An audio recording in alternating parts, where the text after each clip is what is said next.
You're not addicted to your phone.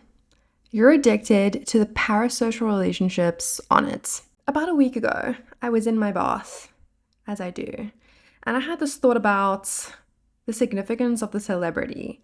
What was life really like before celebrities, and how have they actually changed our relationship to community?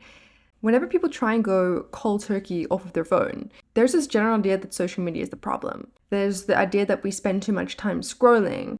But I haven't really heard anyone talk about what we're looking at on our phones. The stuff that we're actually scrolling and looking at as being the dependent variable. Now, for starters, welcome back to yet another conversation with me in my very unaesthetic bedroom. Today we're going to explore if we're addicted to our phones or if we're addicted to what we see on them. I read an article at some point that when we stop going on our phone and when we cut out our social media use, there's this feeling of FOMO. And I can highly relate to that. I don't have Instagram on my phone right now. And when I do, it stays there for like 2 weeks. Okay, it stays there for 2 months, let's be real. But the FOMO that I feel isn't necessarily about the people I know. It's not about like Jane that I went to high school with. I could really care less. Like I don't care. Plus, like, I can see them on Facebook. I know no one uses Facebook. Why do I use Facebook? I feel like it's less toxic than Instagram for me because everything that I have on Facebook is like curated to like the Cape Historical Society or like LA history. I'm just looking at old pictures, to be honest.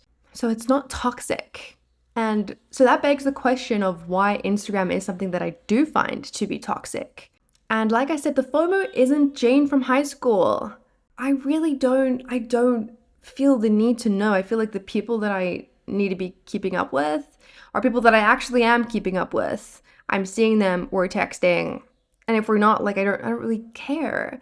So what is the FOMO all about? And I found that when I go on Instagram now on my like once or twice a week, you're in a boring meeting.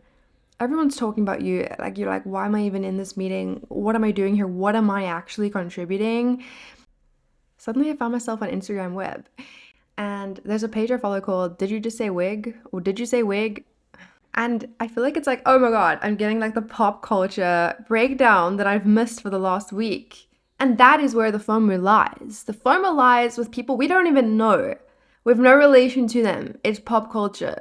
We're addicted to knowing what is up. And in a society that no longer really reads newspapers or prioritizes relevant news, the relationship between figures in the media has changed. So that leads us to part 1.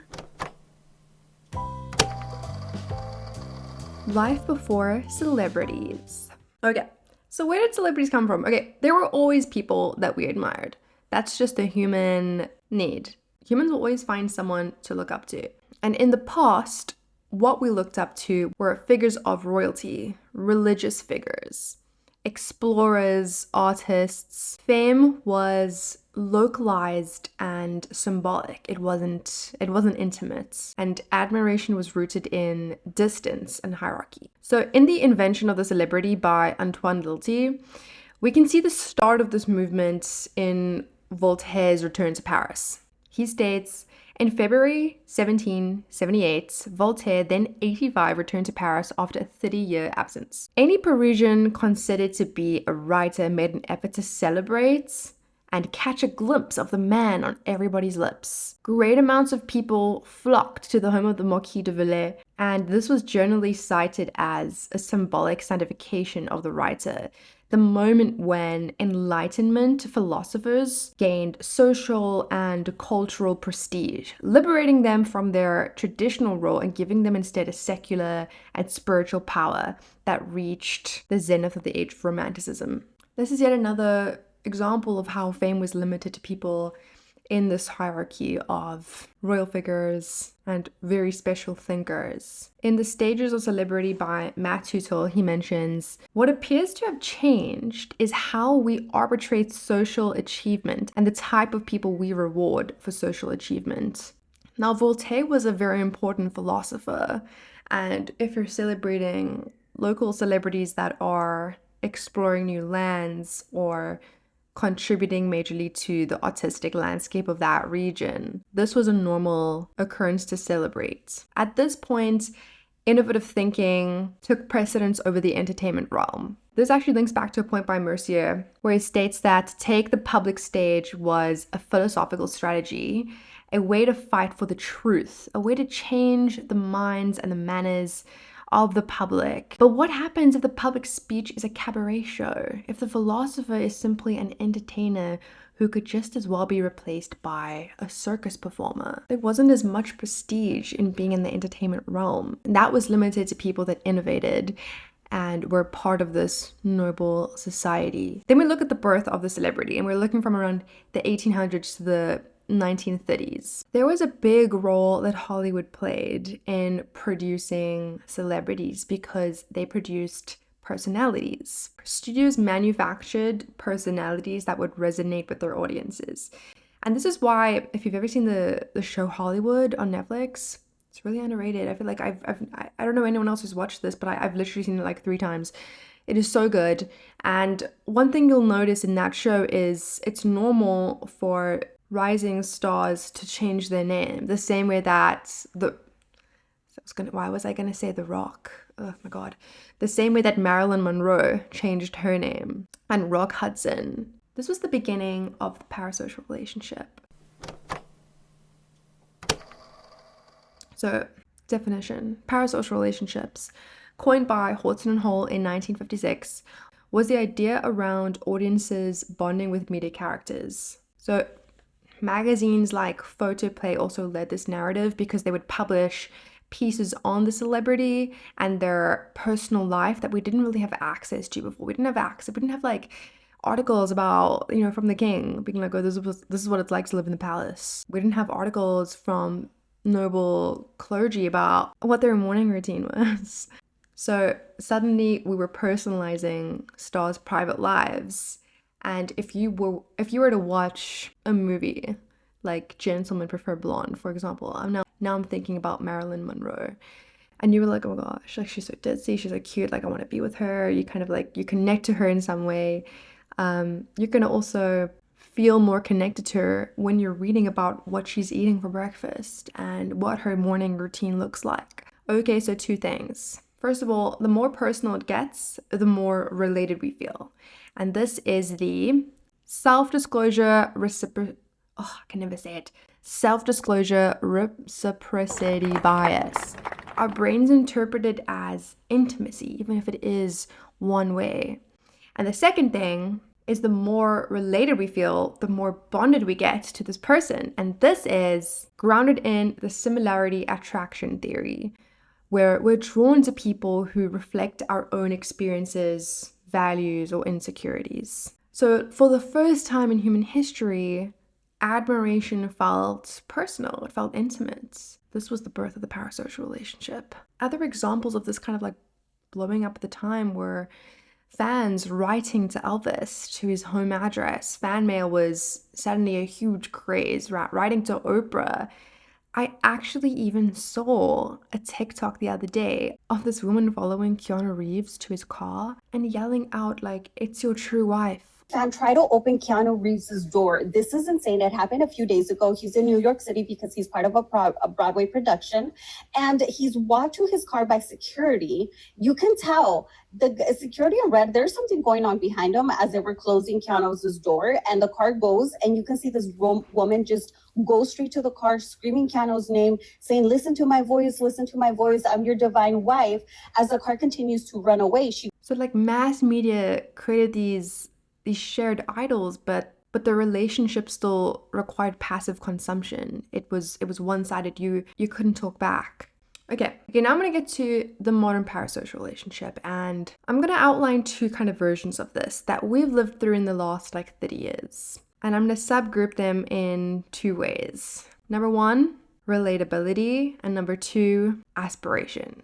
Okay, now I've got a little diagram I'm gonna put on the screen. Okay. In the argument of relatability versus aspiration, we're going to look at 2 big players in this field. And this is going to be A, the socialite, and B, the influencer. So let's look at the socialites. okay? I have this like idea that the socialite kind of birthed the influencer. The socialite was the old version of the modern day influencer, but they do have a lot of differences. So for the socialite was someone who came into their social status through wealth or through proximity to power or culture. This wasn't from professional achievement per se or from content creation. Their visibility depended on being seen at the right places at the right time. And an example that I'm thinking of is when Kim Kardashian said that on her road to fame, she would find out where like Paris Hilton or whoever was going to be or some celebrity was going to be and should make sure that she'd be outside that restaurant. I remember back in the day, I said, I just want to get a magazine cover like Cosmo. And the publicist looked at me and said, honey, let's start setting some more realistic goals. Kim knew how to manipulate the paparazzi to increase her fame. I'd be like, Kim, we gotta do something crazy. We were in New York and Britney Spears is in this hotel, locked up, in her room. We know there's paparazzi outside. And so he's like, oh, let's stop by here. We got a ride in a Rolls Royce. We pull up, paparazzi got us getting out. We go literally hide in a lobby, in a phone booth, wait 10 minutes, and then we come out, and then the next day it's like, Kim went to see Britney. They say in the press that we're there to have dinner with Britney Spears. This whole thing, didn't even happen. I don't even think she knew Britney at that point. This was pre-influencer social fame. But like I said, you're born or married into prestige, you gain prominence through social circles, not audiences.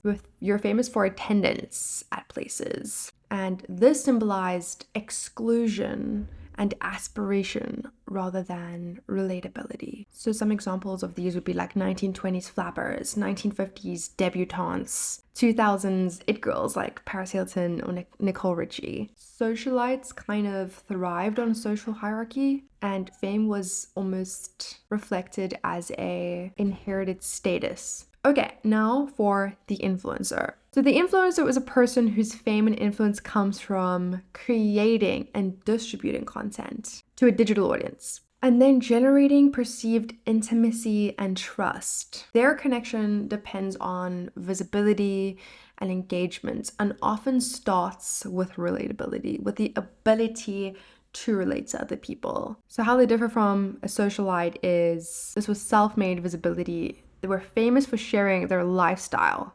And rather than attending, even though I think a lot of influencers now do attend very prestigious red carpet events, mostly this was symbolized aspiration through relatability. Success was measured in followers and brand partnerships. And these are our modern day TikTokers and 2010s YouTubers. The difference here is that influencers democratized fame. They invited you into their lives. The socialite was like, oh my god, I'm everything you could be. And the influencer's like, oh my god, we are the same and you could be like me. Especially when they reach that prominence and gain that celebrity kind of status. When you're like interviewing people at the Met, like relatability is lost. Let's be real, okay? But they're just transferring into this you could be like me aspiration vibe. So both of them offer this false sense of belonging. One attainable and relatable and one aspirational, but neither deliver any kind of real community. I feel like I have to touch on the role of fashion for this conversation. Especially personally, because before Instagram, I would buy like the 17 magazine in high school, and I would look and I would circle things and I'd be like, oh my god, I need to have this, or like, oh my god, these shoes, this shirt, like I have to have this, I have to wear this. This is where I got my inspiration for what was trending, what was in. And this is why I think our like fashion cycles are a lot shorter now, because everything spreads so quickly. I mean, in the last like 6 months, we've had like the fisherman core, the coastal grandma core, like why? Like also why? That's just not necessary. We basically look to influencers now the same way we used to look to film stars. Fashion influence. I think if you were a Marilyn Monroe fan, or if you were someone who like related to her, even in the smallest way, even if it is through aspiration, like I want to be like her, I want to embody that much confidence and sexuality, You might look at what Marilyn's wearing and be like, okay, now I know how I'm gonna buy my clothes. Now I know how I'm gonna build my wardrobe. That would be through aspirational bonding, but nevertheless, this was a way of belonging. The same way that we look at influences we like. I have literally saved so many random posts from random influencers being like, oh my god, oh, she has a stunning style. Like, oh my god. And it's not because people have a specific style, and if I resonate with it, I'm like, okay, now I know where I can get inspiration. Whenever I'm gonna go do like summer shopping or winter shopping, I'll go check out her page and be like, oh, okay, let's see what she was wearing this summer because I'm in South Africa and I only get to, our seasons are opposite. Like I only see everything once everyone else has seen everything. And I'll be like, let's see what she was wearing last summer. And that will be my inspiration for what I'm buying. I do think I'm gonna make another segment on choosing your own style because I've watched a lot of really great videos, but I do think with all the micro trends that we have flying and popping up everywhere, we do need to stop actually and develop a core style. And I mean, like, once you have a core style, micro trends won't phase you. You can just like borrow elements every year from what's new when you need to replace things inevitably.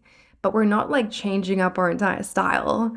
I'm not going to change my personality to be fisherman core because it's trending, you know?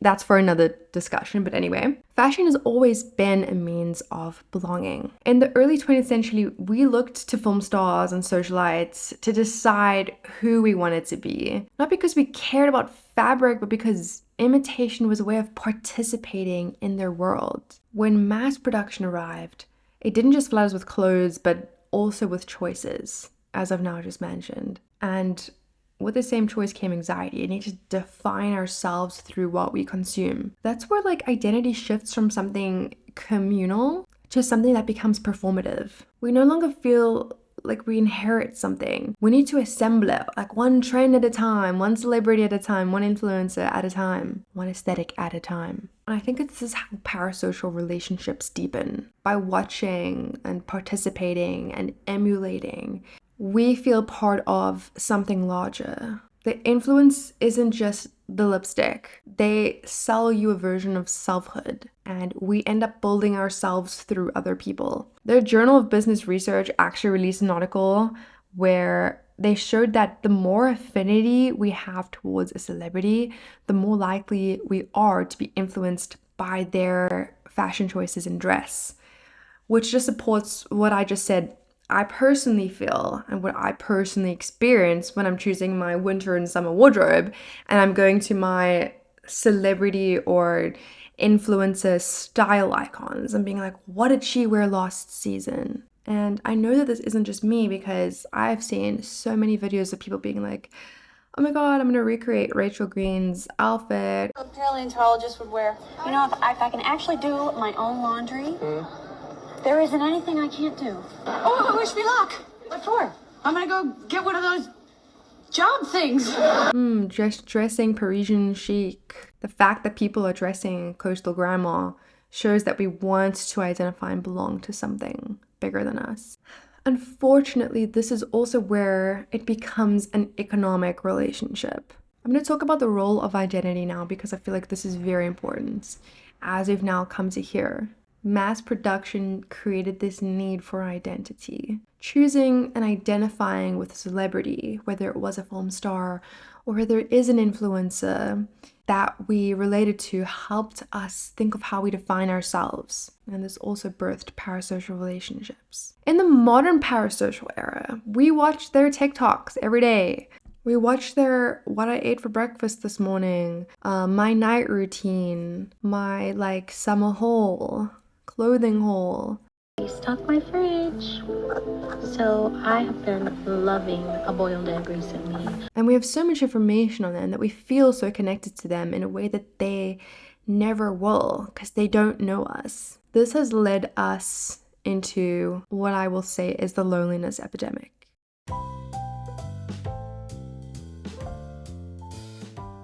Let me categorize the loneliness epidemic as being the space of loneliness that exists in the 2020s and in the later 2010s with the rise of smartphones. And I saw a Reddit post like a couple days ago where someone asked one of the Reddit what are they called? Subreddits? Like ask old people advice, something like that. And they said, like, what did you guys do after work?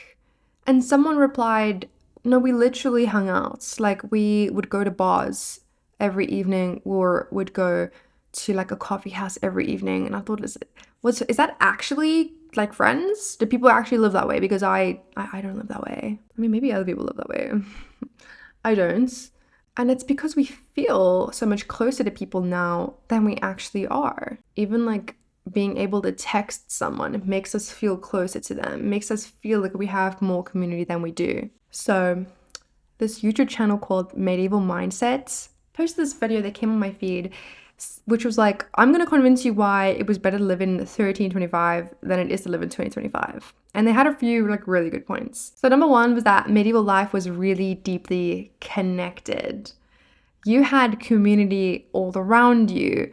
And like, I recommend that you watch the video. I mean, if you like history, I really recommend you watch the video because it's really cool. They had a childhood, you were deeply connected to nature, you had community all around you. People were never alone. That the Middle Ages solved the male loneliness crisis before it even existed. If you were a craftsman, for example, your guild was your family. Guilds governed everything: prices, apprenticeships, quality, charity. A guild brother who fell sick could rely on support. A widow could count on a pension you were actually taken care of instead of being cast aside by a faceless corporation that doesn't even know who you are. In return, members swore oaths, attended mass together, and cared for each other's souls. As Barbara Tuchman notes, the medieval man was never alone. Everyone found common community through the church because the church was such a big part of medieval life. You know, today we're more isolated. We're working from home, we're living alone. We talk to people less in person because we can talk to them over the phone.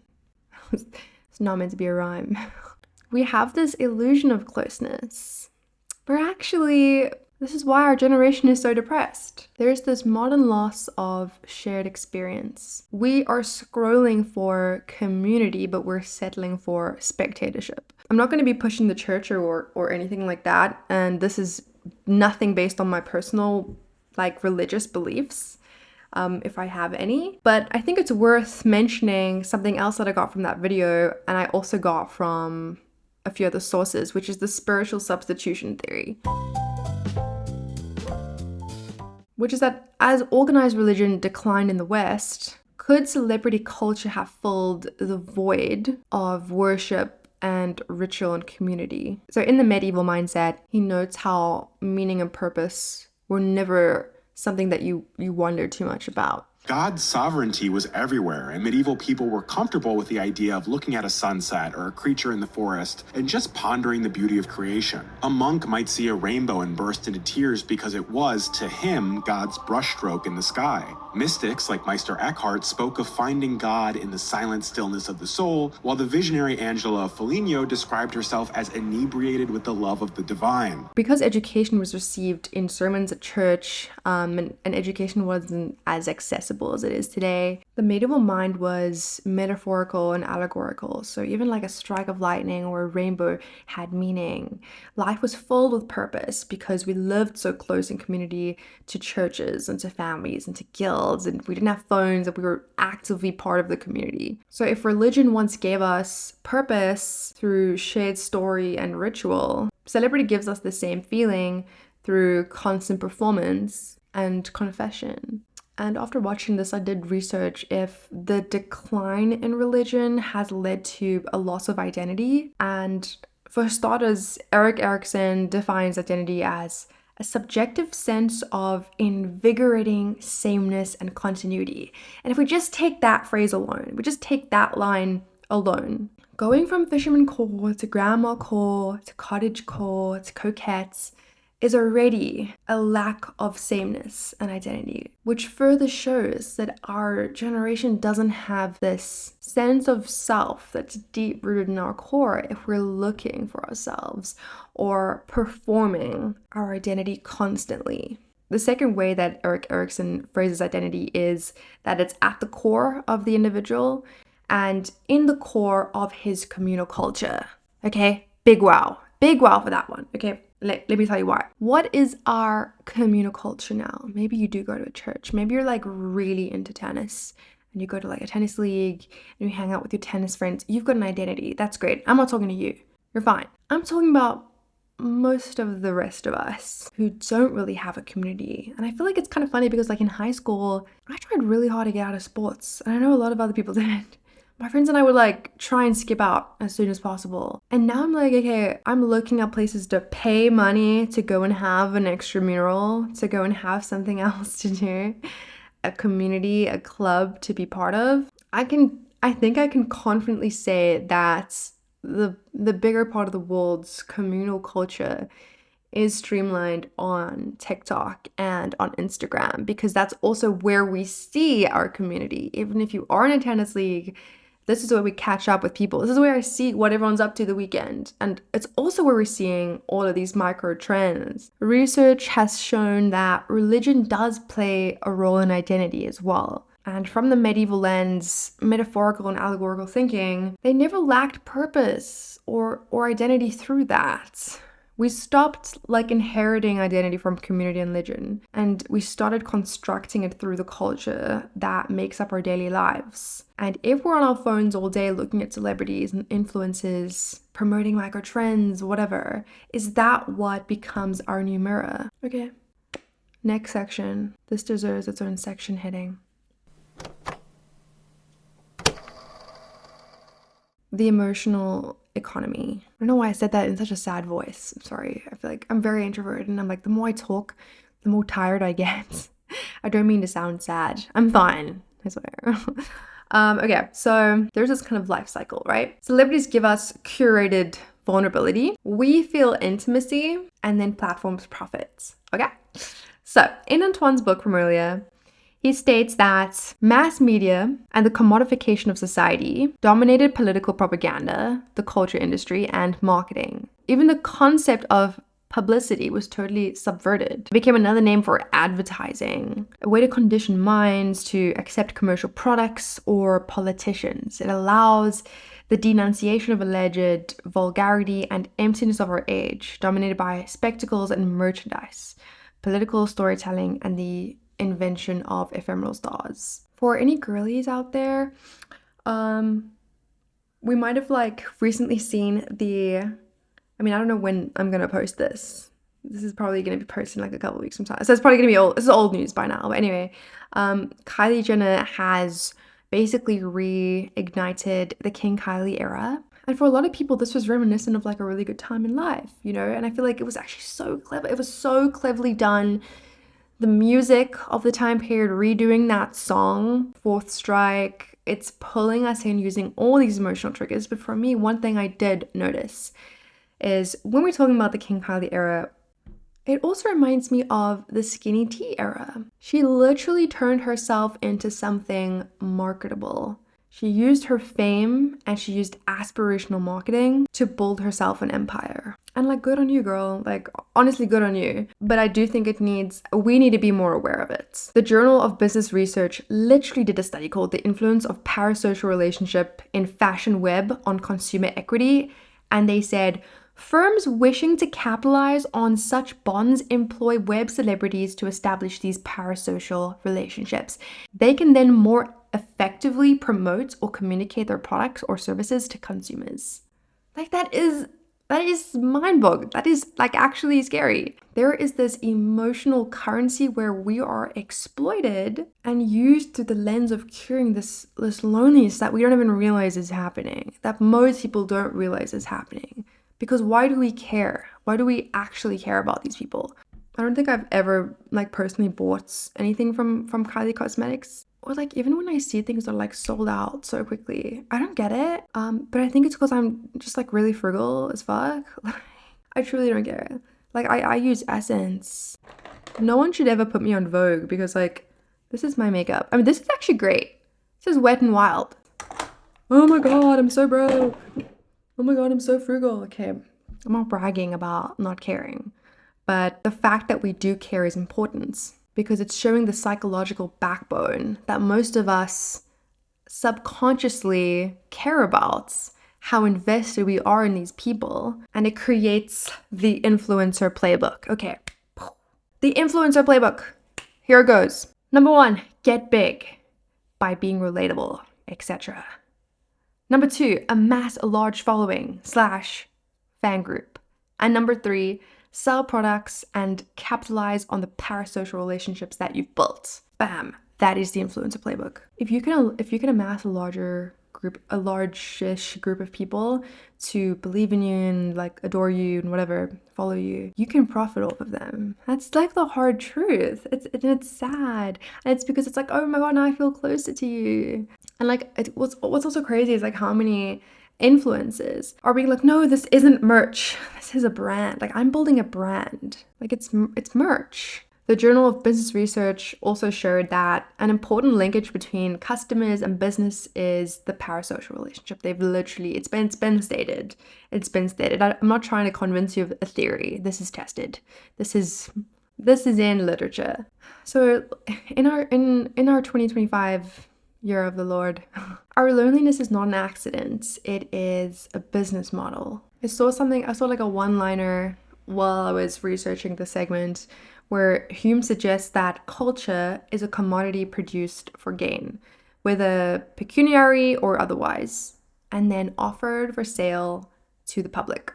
Back to Matt Tutill's thesis, he writes, the democratization of fame, owing to technological advancements and resulting in expansion of distribution of printed material, in various ways comparable with the fairly recent emergence of social networking and the internet, on the accessibility and participation in celebrity lives, this process is relentlessly expanding, and consumers were and remain important investors and contributors in the construction of fame and the celebrity. We make people famous. There was like a movement, like a mini movement a while ago where, who would be upset about? I don't even remember. I have the memory of a goldfish. But there was a movement where we're like, the whole internet was like, if we just stop liking celebrities' posts, they're like become irrelevant. And I think a few people, I think there was like a targeted celebrity or a group of targeted celebrities, and I still saw a Threads post where they were like looking at, you know, whoever's Instagram is so funny because like no one was liking their post, and they were like 13,000 likes, but for someone who's getting like 3 million, 13,000 is quite hilarious, and it just shows the impact that we make in making people relevant. It's kind of funny that people hate on celebrities. There's always so many hate comments, and I'm like, but then why are you following them? Why are you here? You are adding to their follower count. If you hate them, leave them alone.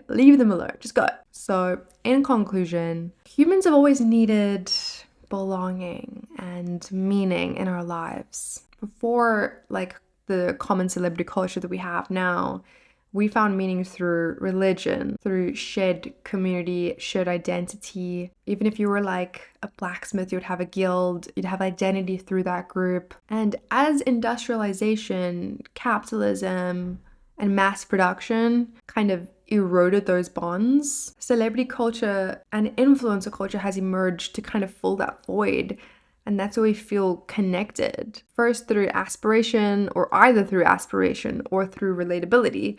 Maybe first it's relatability and next through aspiration. Like, let's just look at Emma Chamberlain, for example. And then they sell us, you know, whatever they're selling. But both forms exploit the same psychological hunger for community and connection. Like, even if you don't realize it, like, why do we watch YouTubers? There are certain YouTubers that I watch. I'm just like waiting for Kennedy Walsh to post again. Is anyone else? Like, come back. I genuinely like her. I mean, I actually don't know. But like, that's the feeling that we get through these influences. It's the same psychological need for connection. But unfortunately today, our parasocial relationships are the emotional infrastructure for attention economy. They give us the illusion of closeness in an era defined by loneliness and then capitalize on it. Anyway, you can let me know if you agree or if you disagree. And, you know, either way, thanks for coming today and like sitting with me. And if you check the link below, you can buy this fairy necklace. I'm kidding. Plus I got this off Temu, so whatever. Just kidding. I don't job on TV. I do. Whatever. I'm broke. Next time you try and delete Instagram or TikTok and then you feel FOMO, there's a very big part of this that is due to our dopamine receptors being absolutely fried at this point. There's a lot of this that's due to attention, like bam, that's over there. But there's a lot of this that is due to this loneliness epidemic that we have. Our need for connection, our need to feel part of something. And when we don't have Instagram or TikTok on our phones, and you're someone who works from home potentially, we feel this FOMO because that is where we're going to seek community. Our attention becomes economy through that process. If you've made it this far, go touch grass, join a club, make a plan with a friend. Okay, go. Bye.